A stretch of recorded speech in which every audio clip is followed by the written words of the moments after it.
ಸೋಮವಾರಪೇಟೆಯ ತಾಲೂಕು ಕಚೇರಿ ಸಭಾಂಗಣದಲ್ಲಿ ಕೊಡಗು ಜಿಲ್ಲಾ ಲೋಕಾಯುಕ್ತ ಅಧಿಕಾರಿಗಳು ಸಾರ್ವಜನಿಕರಿಂದ ದೂರು ಸ್ವೀಕಾರ ಮತ್ತು ಕುಂದುಕೊರತೆ ಸಭೆಯನ್ನ ನಡೆಸಲಾಯಿತು.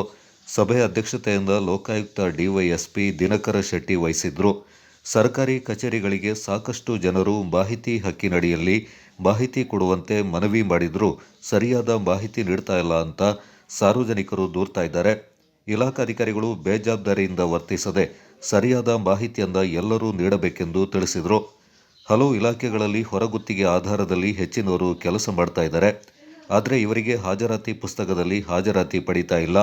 ಕಡ್ಡಾಯವಾಗಿ ಹಾಜರಾತಿ ಪುಸ್ತಕವನ್ನು ಎಲ್ಲ ಇಲಾಖೆಯವರು ನಿರ್ವಹಿಸಿ ಇಲಾಖೆಯಲ್ಲಿ ಕೆಲಸ ಮಾಡ್ತಾ ಇರುವ ಎಲ್ಲರೂ ಹಾಜರಾತಿ ಪುಸ್ತಕದಲ್ಲಿ ಸಹಿ ಹಾಕಬೇಕು.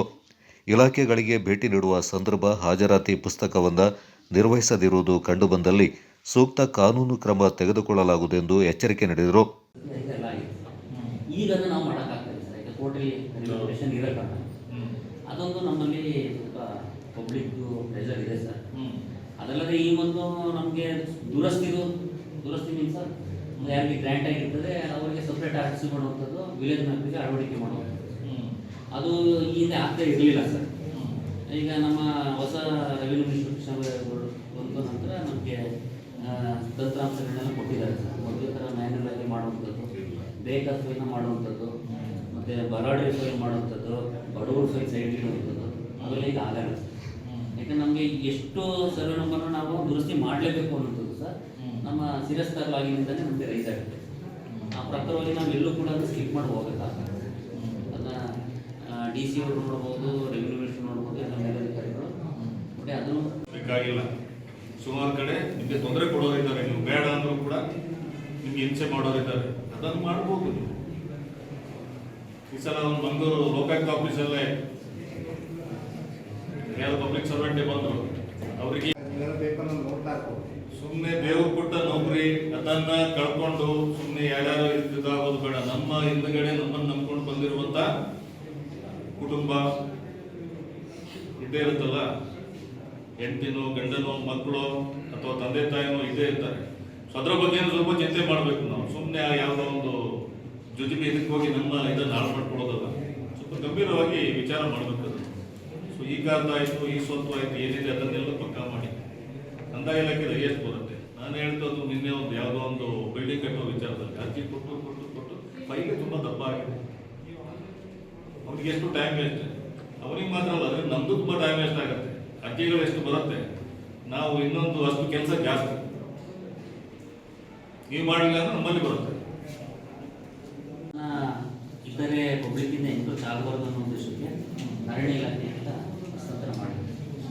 ಒಂದು ಕನಿಷ್ಠ ಪಕ್ಷ ಒಂದು